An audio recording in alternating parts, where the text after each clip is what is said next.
as people join, jump in the chat and say hi. Give us your name, where you're coming from, and we'll say hi. We're real. We're not AI generated, I promise. And this is Not live. yet. No. Yeah, this is live. We're doing it live. But yeah, I think while we're waiting for folks to do that and join us, we can do quick intros.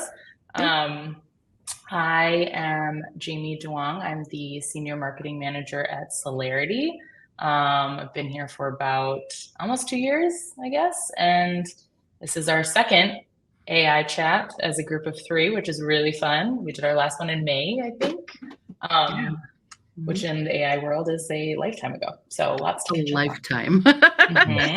Hi, Connor. I'll pass it off to John. Yeah, I'm John Arnold. I'm one of the managing partners here at Celarity. We do marketing, creative staffing, and recruiting, and I've been here for close to 14, 15-ish years. And I go back a long ways with Erica. Actually, Erica did some video for us like many years ago. That's still pretty high quality and still on our website in places. So yeah, I always love talking to Erica. I always love talking to Jamie. So excited for the conversation. Perfect. Well, I'm glad you guys like talking to each other since you work together. Yeah, that's a plus bonus. You can get rid of me anytime you want, but that's fine. Especially when my Hawkeyes beat your Gophers. So that's cool. No problem. Hey, we weren't going to talk about that live. Right.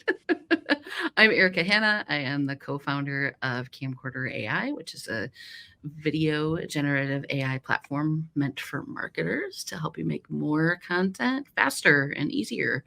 I'm also the founder of Puke Rainbows, which is a video production company here in Minneapolis. So, yeah.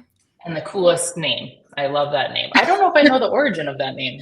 It is a long story that involves a shoot that I did for Prince. So, yeah. Okay. Okay. All right. Another time. I almost threw up on him. So there you go. I get the gist of it. There you go. Yeah. You can imagine. I can imagine. I can infer.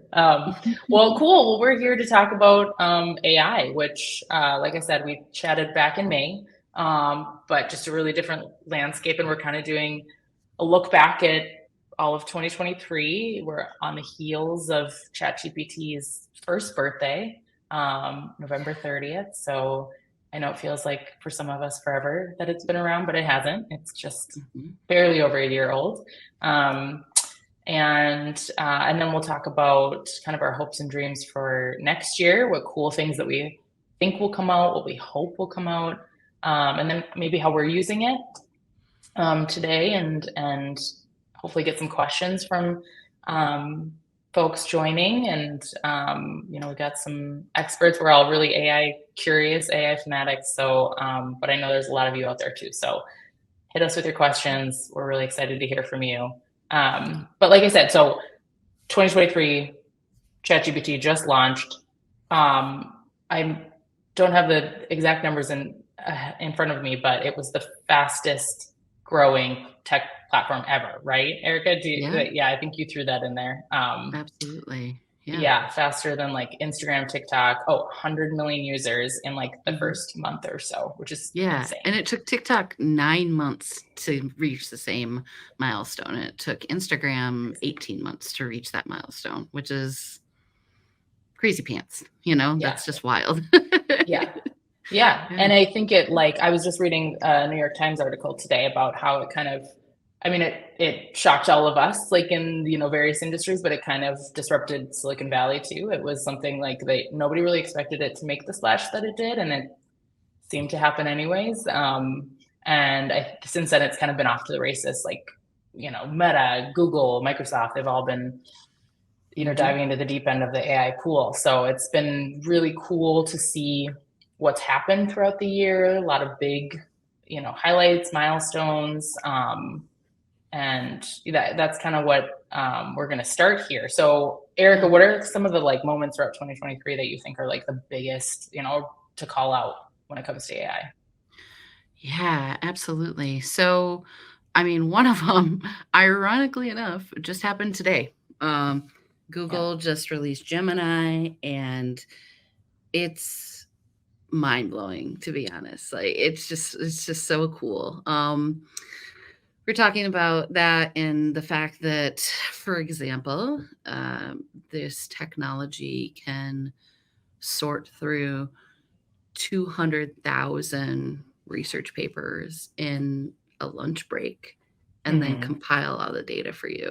And I know it's really funny because like leading up to this, we had talked about like looking forward to 2024. Oh man, I wish. And my wish, and also my co-founder's wish was like, oh, I wish that marketing analytics and just analytics and research in general would get way easier. And then it was like, ta-da, here it is, bingo. You know, like we're getting there already. And I feel like that's the trend is like, oh, I wish that X existed. And then it was like, oh, X exists right now, like an hour later. Like that's how fast things are moving, really. I think that's a big thing for me today. We also saw stable diffusion, which is image generation, right?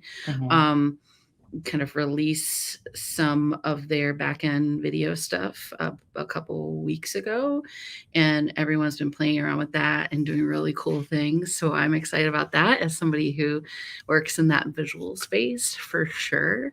Yeah, and just I think even integrating some of the more simple AI stuff into your everyday has been a big thing for me. So it wasn't necessarily like one milestone, but for instance, like one way that we use that is by using the Zoom AI companion feature where it'll do like Zoom notes for you. Because who really wants that job? Oh, hey, you're going to take notes. Like, great. No, you know, and it does such, it does such a great job, right? You know, so we've started just recording every single meeting and then using the AI notes and following up with each other about that. So it took a lot of that off of our plate. Busy work. Yeah, busy work. Actually, John was I think you were the one that told me to do this, where I had notes from like a conversation he and I had, and it was a jumble, it was a mess, and I just threw it into ChatGPT and I was like, can you clean this up for me? And it like broke it down into like milestones of projects and like action items and things like that, and I think I sent it to you fairly unedited, and it was like spot on. It was great. Yeah. That was like busy work that would have taken, you know, a good hour or two to do on my own. That well, and like to be selfish about it, right? Stuff that happened in 2023 is that like tomorrow is the 1 year anniversary of Camcorder AI. And so 1 year ago, Philip and I had our conversation about like, man, I wish that this existed, this tool that could sort through video and help you write and help you do this and not have to have any edit timelines. And it was just an idea. And now it's like a full functioning tool. And we have 3 other products, which speaking to other AI engineers that I know, they're like, man, you know what? 5 years ago, that would have taken you $2 million and a team of 12 engineers to do. So it's like the way the technology is becoming more open and easier to access is really the biggest thing for me. I think that like the democratization of AI technology. Yeah. I know we talked about you potentially showing us that too, like as a kind of a show and tell. I would love to take a look at that. Sure. Yeah. Makes sense at this point. Okay. Yeah. I can bring it up. That's fine. Cool. So this is Clipper, and I promise this isn't like the sales pitch or anything. I just want to show you some of the cool stuff that we want to do in democratizing like this video process, because I've worked in video for 20 years and tried to teach people video, and I know that for some folks it just doesn't click, right? Like the same way my mind doesn't click in Excel. It's like it works the same for other folks. So here we go. We are opening up, and this is Clipper, and you have your projects here. You can either paste a YouTube link or upload a video, raw footage. This is basically meant to take raw footage and allow you to create tons of content from it. You can either use the clips feature, which is going to auto generate stuff for you. So I just hit clips and check it out. Like suddenly you have a bunch of video clips from this demo that I did yesterday. That's all it was, right? I uploaded the whole demo, and then it shows like the 4 most important clips, and it'll give me the copy for X, it'll give me the copy for LinkedIn, and it's going to change sentiment based on platform, because we have all that integrated in the way that it's prompted. I'm not saying that it eliminates the need for copywriting and stuff like that. That's not like the point, but it's definitely going to like help you have a starting point. And I think that's the point of it all, right? Have a jumping off point. And it's also going to kind of even the playing field for small businesses that are like, I don't have someone who can create 20 videos a week. Like, cool. Like, let us do it, right? Like, let this tool do it. And, you know, you can create videos from, like, if you do an event, this is perfect for, like, if you have an event or a speaker or something. So then the manual part of it is if you want to edit the things on your own, we have this as the interface. There's no timelines at all. None of those weird video editing timelines. And all you have to do is highlight the text and then click clip, and that'll make a video of that text for you. And you can do different aspect ratios of how your video is exported for different platforms. You know, if it's vertical or if it's square, then you can center it with the sliders. It's super easy to use. That's just the zoom that I took yesterday from the demo. If I wanted to put some of that on LinkedIn or something, then you can customize all the subtitles and with the colors and themes, and you know, can be specific to your branding. You can also upload your logo and do a really quick little, like, you know, a little watermark for you there in the corner or something. And then if you have an template, you can do the same thing. You can upload, like if you have an animated template that was already created for you, you can do that as well and then export it. So it basically just takes like the super most simple thing that you want to do with a video, which is like take a long clip that probably is going to sit on your computer for months, right? And you're like, what do I do with this? And you can make it a bunch of content. Like you could do that with this, you know, your LinkedIn Live. You can make 5 or 6 different videos, and our AI actually analyzes the video for the most riveting sound bites. You know, it uses a language model to do that. So, it's pretty cool. And then within it, we also have, we use the OpenAI backend, and we have ChatGPT like just integrated right into our AI on the platform. So there's actually a different tab over there that you can click that gives you the chatbot, and you can ask it, you can just copy and paste your text into it and say like, hey, write a press release from this script. And since it's already transcribed, and this transcribes in 21 different languages, or you could say, hey, translate this entire video into Spanish.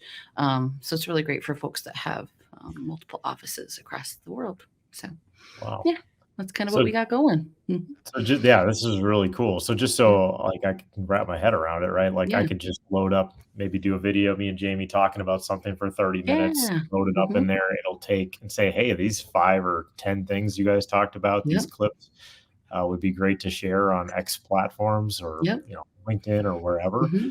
With the transcript. That's crazy. That's really cool. Yeah. So it makes it, it's like if you're in a rush and you're like, I need to get something out there, like perfect, right? And you know, just kind of takes the guesswork out of it. We really want to make sure that people who want to create content don't feel like their hands are tied, right? That's the biggest thing. And that's why, like Philip, our engineer, I mean, you know, and co-founder, I mean, he's not a video editor. He's like, I created this for me. Like, because I want to be able to put my own content out, and I don't want to have to bother you to edit video for me all the time. Like, you know, so it's just Clipper, or I'll put the link to it in the comments later if people want to check it out. So I love it. And we were talking about because I know that's still like a big fear, right? Is like that this is coming for people's jobs, or it's replacing people. And I mean, you're a very successful video editor, and this is something you're working on. And so it's instead of like viewing it as something that like replaces people, it turns more people into said skill, you know, and Mhm. which is really cool. And I prefer to look at things that way. Well, At yeah, least. and there's also like multiple functionalities of it, right? There's multiple uses. Like, so another use would be that I could give this to a client who has 4 hours worth of interviews, and they could just transcribe all their interviews themselves and have the AI choose the bites. And then when they're uploading content for me to edit, they're not giving me 4 hour long interviews. They're giving me 10 sound bites that they're like, these are the most important ones to me, which then saves them more time and money. Like it Mhm. saves them money, right? Because I'm not going through it. So it Right. just is going to help with workflow a little bit. Yeah. Yeah, and lets you do what you do best, right? Yeah, like let me do the creative thing, right? Like let me Mhm. not have to sit here and transcribe stuff or and that's the thing. It's like our transcription backend is so good compared to like if you upload something to YouTube or Facebook or whatever, and it says, I don't even know where half the transcription subtitle stuff that they do comes from Mm. because I'm like, what is this? You know, but literally I've It's a only had weird to one. change it one time. And that was just how Philip's proper last name was spelled. You know, like that's Yeah. like never had to change it. So yeah. I can Yeah, stop we've had to bragging take about it, down a but I few love we've had to it. take down a few videos because of Right? the weird way that it transcribes Yeah. the Yeah, like the other day, Philip did something in a different program, and he was like, "Hey, I'm the founder of Camcorder AI," and it said, "Hey, I'm the founder of Puerto Rico," and he's like, "What is happening? Like, why is it Impressive. no?" Like, you know. So, yeah, That's very good. looking to solve Maybe those that problems. Jamie, you kind of brought up a few questions I saw Lori put in the comments. Yeah. Probably good to get Erica's take on that stuff too. So, Mhm. are people warming up to a lot of these tools? Are they using a lot of them, or is there even Mm. resistance or fear around them for people you're talking to? Yeah. Any thoughts on that? Yeah, I think this specific tool has been great for us because we're talking to social media folks and we're talking to marketers. Like that's who we want to use it, you know? Mhm. Um, they're like, oh, cool. So I can do like the little stuff that I don't want to bother my editor for. Or that my editor doesn't even want to do, to be honest, you know, and they can work on the more fancy, super crazy graphics, like really cool stuff, you know. It's not like taking the job away, it's like shifting the responsibility onto somebody who is not as highly trained, right? Mhm. Yeah. And giving them parameters to work in so that they Yeah. don't mess it up. You know, like so yeah. Yeah. Mhm. Yeah, I Yeah. love that. I mean, I think that's kind of how I use it too, and how I talk to a lot of people about how they use it, or like I think people think of AI as like this huge thing that they need to get um just into the weeds about, and it's really overwhelming. And Mhm. what I've kind of looked at it as, and how I tell other people to do it, is like think about things you're already trying to do or you already do on a daily basis, and what part of that can be replaced by like AI. Like there's a lot as Mhm. a marketer, there's a lot of like um Mhm. looking through like analytics and trying to like pull out trends or insights from those analytics. And that could be just like an Excel spreadsheet. And like Yeah. I will just upload that to ChatGPT and I say, I'd love to know like what topics seem to be performing well, or what Yeah. types of posts seem to be performing well, or where do people go most often after this page, you know, kind Mhm. of just trying to, I Love definitely could that. figure that out myself, right? But like it's time consuming and it's putsy and I don't like it. Yeah. And so um Yeah. it's not replacing me, but it's doing a lot of the maybe like grunt work that I Like or more somebody else tedious might have to things. do. Yeah. Yeah. Yeah. Mhm. And Yeah. maybe you got more time now to think about more strategically what kind of Right. content should we do? What kind of events Mhm. should we be doing? What part of our website should we be updating? Mhm. More so than, Right. get in the weeds of figuring out what happened or Yeah. where are the Yeah. trends. So, I think Yeah. AI allows you to operate within your zone of genius and I like takes that. away the stuff that like bogs down and gives you fog, right? Like those, oh, I don't want to do it type of tasks. Like Yep. so. Yep. Lori Mhm. had a follow-up question. How have I found the results?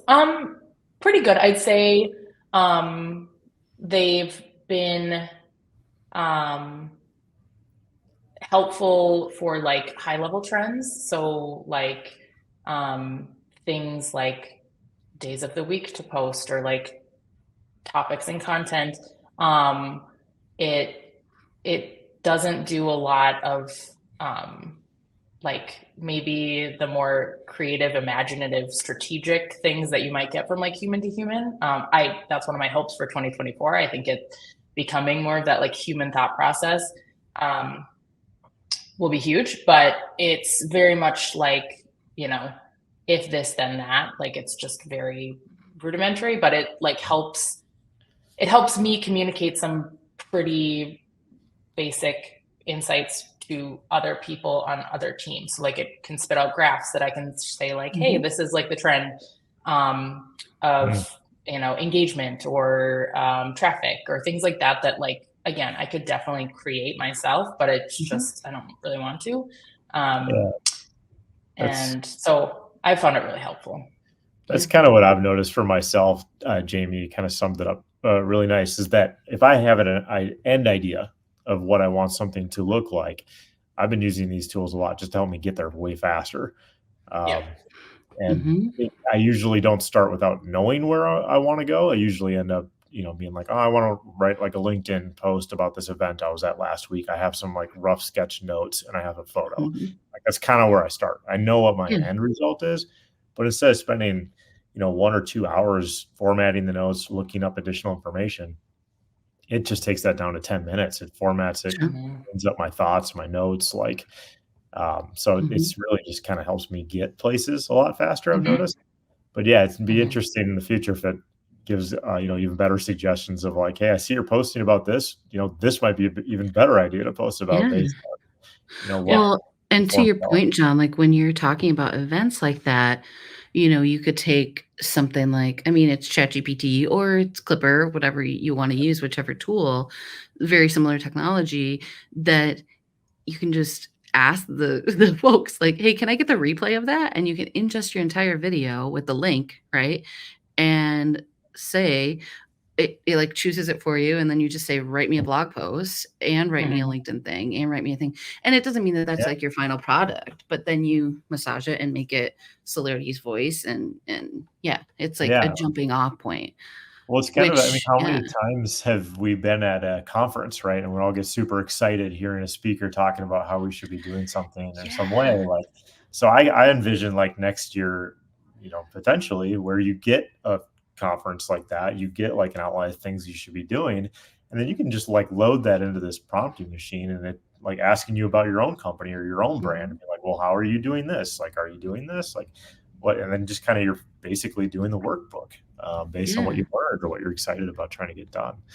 So absolutely. And like, speaking of like excitement around stuff, I think that being in like the ADHD community, this is so game changing for folks with ADHD, because there's so many times that decision paralysis is real and you're like, I don't know how to just get started with this, and to be able to write just a simple prompt like, how do I get, and you can do it. Like I've written a bajillion marketing strategies, right? But sometimes you're like, I don't know, like and then you just do, write me a marketing strategy for this type of company, and you're like, okay, at least it just got me going. Like that's great for accessibility. Unstuck. Yeah.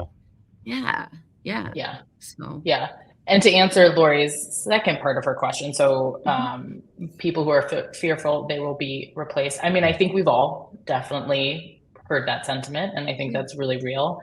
I know anecdotally, we have seen at Celarity, just like, I know we've talked about copywriters. So like we had a lot less copywriting, jobs than we've had in years past. It's anecdotal. There's a convergence of a lot of things that we've talked about, economy and ChatGPT and technology, but so it's hard to pin what the reason behind that could be, but that could be a very real reason. But that could just be like copywriters as they sit today. Tomorrow's copywriters might still be a job. It just looks very, very different.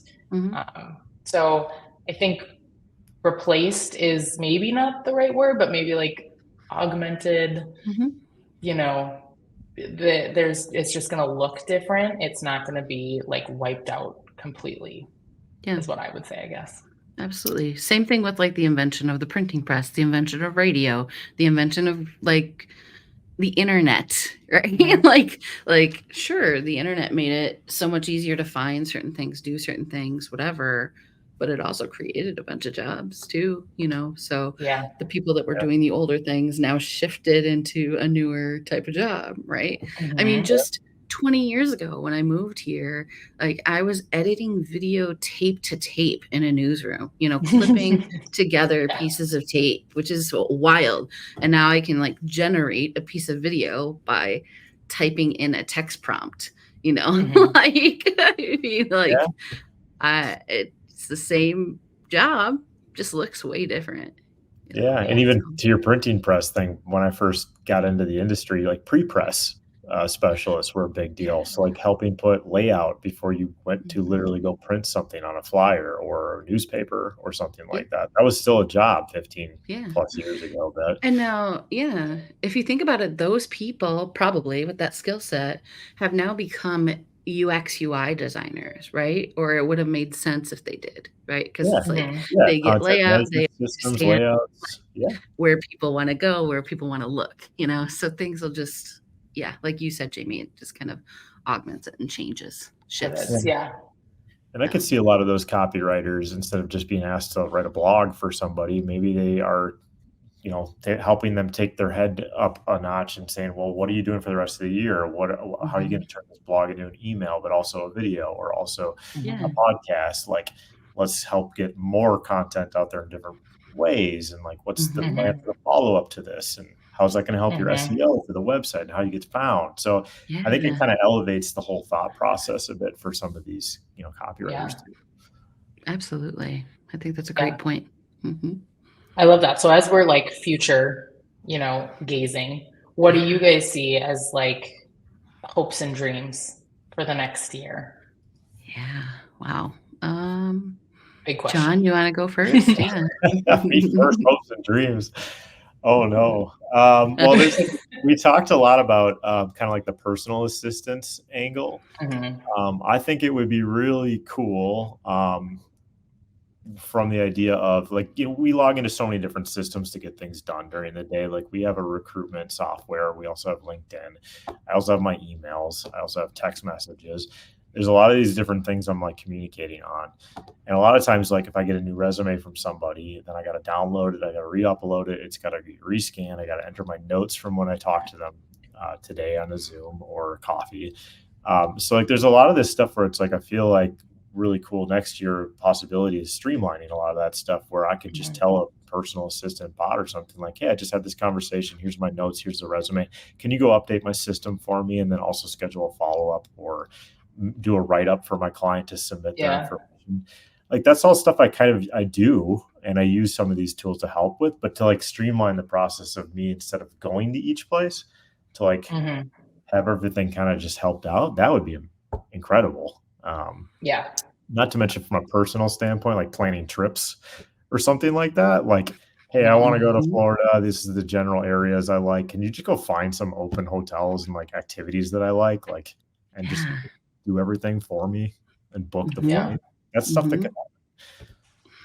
Yeah, Yeah. kind of like your the having the AI go in and do those like in different platforms. I mean, even when I was talking about like that um analytics and like looking into the metrics, like I still have to go into those platforms, pull that stuff down, upload it into AI. Like how nice would it be to just like I think you would even talk about John like the Zapier like kind of Mm, model of like let's just connect it to that platform. Like I just want to ask it like, hey, in my email platform, like over the last 2 years, what's been the most clicked link or, what it's, I don't want to have to like go in and pull all that information down. And there's Yeah. still a lot of like middlemen um, steps that I think yeah, will be really so simplified if they just get removed. Like I'm dreaming yeah, about Yeah. Absolutely. I think I'm looking forward to seeing what a huge difference image generation can that. make in people feeling represented, to be honest, in video. Yeah. Because as somebody who has to look through stock footage hours and hours and hours, it's just the same stuff. And Mhm. I'd like to be able to say, like, I would like a woman of Latina descent, who happens to be non-seeing as a CEO in stock footage, or something uber specific to show like representation more often rather than just your typical. I mean, I think we all know what pops up when we write like CEO, like in stock footage, it's like a gentleman with graying hair and glasses, typically, which is it is what it is. But like, my friend Ozma always says, you cannot be what you cannot see, and allowing that representation to happen, I think is going to be really incredible. Yeah. And I think that also brings up like we've talked a lot as a group here that like one of the things we see happening in the next year is like a lot of regulation as it comes to, bias when it comes to AI systems, misinformation.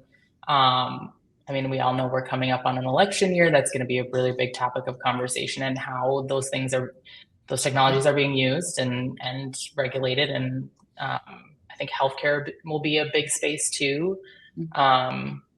And I know you were talking, Erica, about, I know you can't name the institution, but just like the concerns of healthcare. And like, I mean, it seems pretty obvious, but how they're trying to mitigate that and what might that look like for us? Yeah. So in the next year, what we can also look forward to is Google releasing its next iteration of basically kind of like their ChatGPT 4, except better, right? It's gonna be better.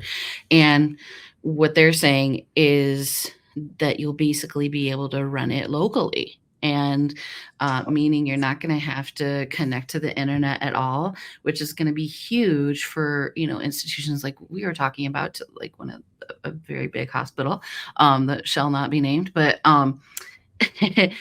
they were worried about using AI because they didn't want it pulling from the cloud at all. And it's like, cool, this makes it possible for you to do it not only at your hospital, but in a third world country with zero internet, like you'll still be able to use it, which is wild when you think about it. And I mean, I think we're seeing, back to your point, Jamie, about regulations, like all of these countries are really coming together and trying to create some wonderful regulation. I mean, Canada just formed their alliance with Google and Amazon and talking about like what that's going to look like. And same thing, France and Italy are doing something similar. And I know that here in the US, like they're talking a lot about it, and they're actually looking to empower. I mean, what was it? Was it the State Department, I believe? Yeah, the State Department just put out a press release recently that said they're prioritizing AI ready workforce in their own AI strategy. So they're going to start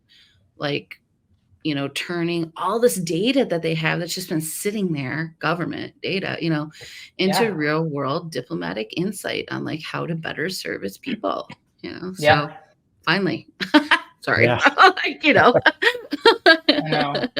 I feel like for like the last, I mean, I'm sure this was always the end game, but like for the last 10 years, maybe plus, like big data was always like the thing. Like there's so much data collection. Okay. And everyone was like, well, you shouldn't be worried about it. Or well, you can't do anything with it. It's too much information. It's like, oh, guess what? There's this exact tool that is perfect. Like you said, like the Gemini can parse through 200,000 research papers in a lunch hour. Well, and it's like, I keep seeing, it's interesting. So you talk about like how much data is taken into consideration.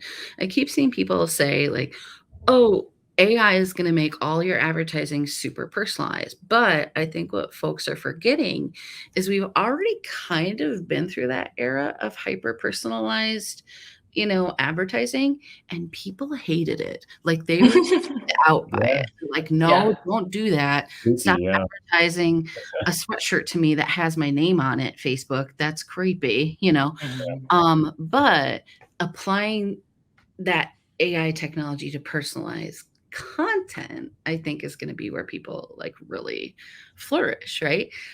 Because there's apps like, I think it's called Pocket, where it'll take whatever news story you want and it'll turn it from like a regular print news story into a little mini podcast for you. And it's like, that's how I would prefer to get all my content. So it's like, personalizing how you ingest it, and also what type of content you're getting. Just refining that. So I love that. Yeah. The other, I really hope that, ChatGPT, we played around here with creating like our own GPT, and I know we've talked about like what that might look like versus like using the OpenAI as to create like a personal assistant and where that might go. But just like bringing it more into like you're interacting with a human versus like a machine, because like it still very much feels like you're interacting with a robot. Hard to say. Not always, though. Creepier. Not always. Not the robot. Not the robot. Not the AI model in Spain. Like. I haven't.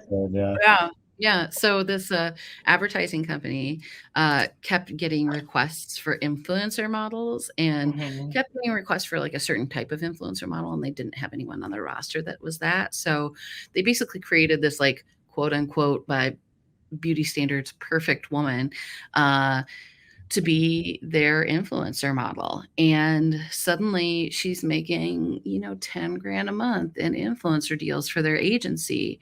And she's not real. She's AI generated. And she was so real in like their photos and videos and everything that some random celebrity like inquired with this agency, like, can I take this woman on a date? And they're like, she's not a real person, so it's like, like, look out. But they're not disclosing that, right? Like they kind of passed her off as a real they passed her off as like just real human. So valid, but also that'll be another thing. I think there'll have to be some sort of like stamp of approval or stamp of human authenticity or whatever that might look like, as to we need to be able to discern somehow what is AI generated, what is partially AI generated, or just fully human. We can hope, right? But also look at like, how is that enforced? Like, and how realistic is it to enforce that? Like, we can hope. I know. That was my example before we hopped on. It was like, I'm a parent. I know that like you can create a rule, but the rule is only as good as, you enforcing it, which is the tough part.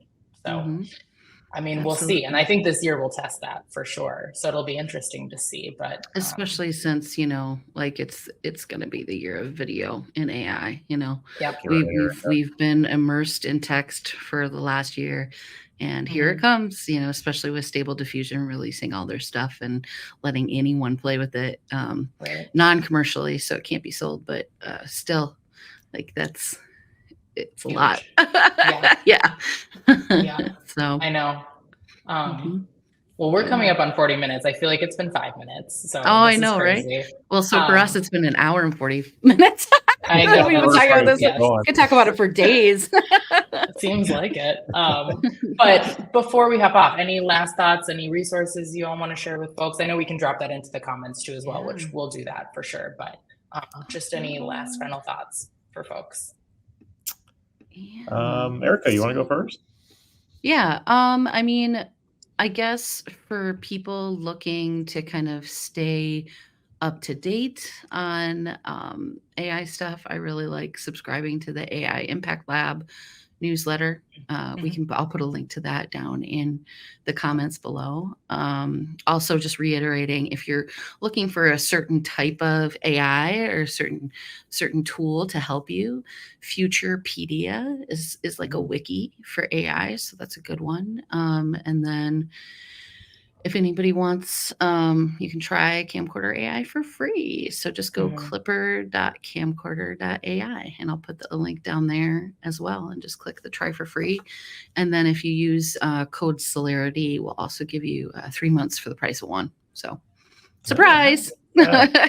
Yeah. Awesome. And it doesn't cost much to begin with. Like, I think it's like $9. So whatever, but hey, $9 saving hours of work. I think that's a heck of a deal. There you go. Yep. Yeah. Love it. How about you, John?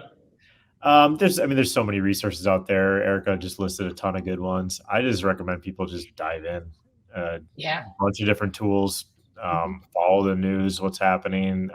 Later today, I'm just going to go check out this Gemini stuff. I noticed like a slight thing already in my Google Drive.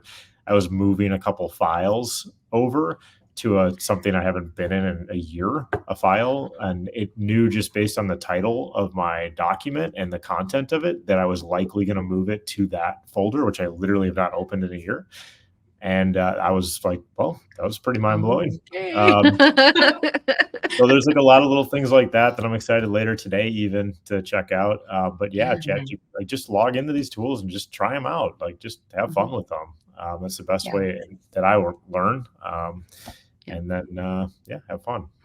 Oh, I also did want to say there's another marketing tool out there that they're actually, well, hey, we're plugging some friends of ours, but Go Charlie is a great marketing automation and content tool out there as well. They're based out of New York. So check out Go Charlie. I love that. And I'll just piggyback on John's. I think if, kind of explore where you normally play. So like things that you're doing daily, like just look for, parts of tools that you're already using that might be like AI assisted or third party platforms or tools that do similar things, and then just test out things that you do day to day and see if it, helps, makes things easier. Chances are it will. And Jamie, I think that's a really good. We did this exercise a few days ago, taking a look at what you do and whatever is taking up the most amount of time or biggest frustration. Just take that one task and then just go see if there's anything you can do with these tools to make life better and easier. Yeah. Right. Yeah. Good place to start. Yeah. And I think just like stay plugged in and curious, not too plugged in. Remember to unplug every once in a while, but and be nice to the robots. There you go. Right. I love it. All right. Well, we'll throw some stuff in the chats, and just keep commenting. We'll be lurking, Erica, John, and I. So happy to answer any questions or keep the conversation going. But thank you so much for joining us again, Erica. This has been so fun. Yeah. Last one of the year, on to 2024. Love it. Thanks for having me. It was a blast. Yeah. All right. I'll see you guys later. Bye.